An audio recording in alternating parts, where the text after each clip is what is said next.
La parole est à monsieur Raphaël Gérard. Merci, Monsieur le Président. Ma question s'adresse à Madame Roxana Maracineanu, ministre des Sports. Madame la ministre, l'homophobie n'a de droit de cité nulle part en République. Et les dispositions du Code pénal en la matière sont très claires. Toute incitation à la haine ou à la violence fondée sur l'orientation sexuelle peut être réprimée d'1 an d'emprisonnement et 45 000 € d'amende. Pourtant, certains voudraient relativiser la gravité des chants homophobes proférés dans les stades de foot en l'associant à une forme de folklore. Et pourtant, mais qui oserait parler de folklore lorsque les footballeurs noirs sont accueillis par des cris de singes émanant des tribunes?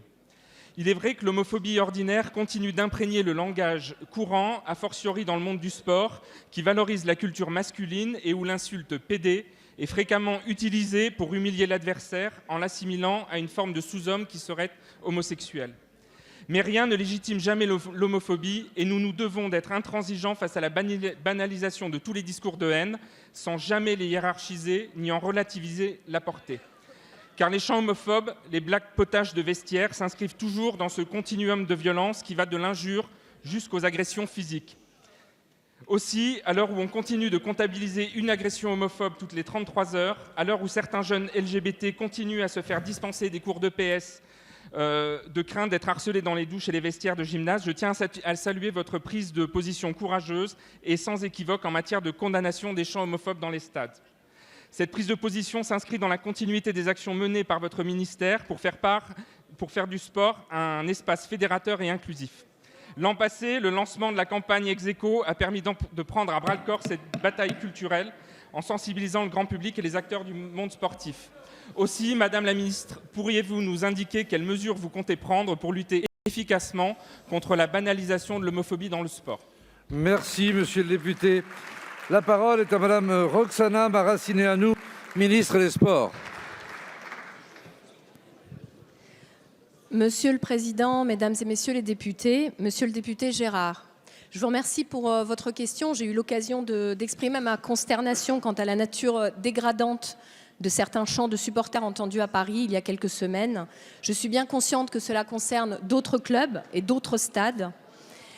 Passé certaines réactions épidermiques, je suis heureuse que la présidente de la Ligue professionnelle de football, Nathalie Bois de la Tour, et le président de la Fédération française de football, Noël Le Graët, partagent finalement le même constat que moi.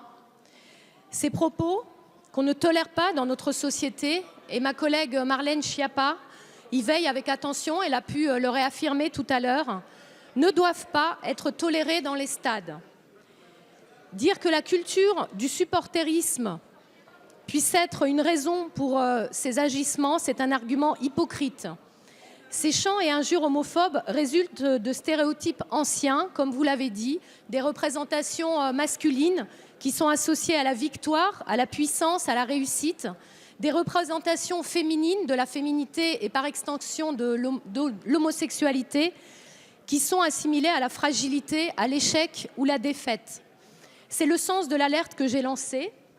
Car accepter cette réalité, c'est adopter une ligne intenable si nous voulons promouvoir un accès égal au sport pour les femmes et pour les hommes. C'est un fait dans la pratique libre.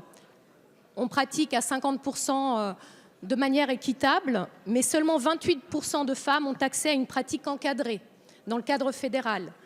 Accepter cette discrimination, c'est aussi ne pas pouvoir parler de notre objectif affirmé de plus de femmes dirigeantes dans le domaine du sport. Plus de femmes dirigeantes, c'est indispensable pour compléter la vision que je propose d'une offre sportive tournée vers la santé, le bien-être, l'éducation et moins vers le sport de compétition. Et enfin, tolérer de tels propos, c'est ne pas être en mesure d'affirmer que le milieu associatif et sportif est un lieu d'inclusion et de cohésion sociale. Merci. Merci, madame la ministre. La parole est à madame Sylvie Tolman.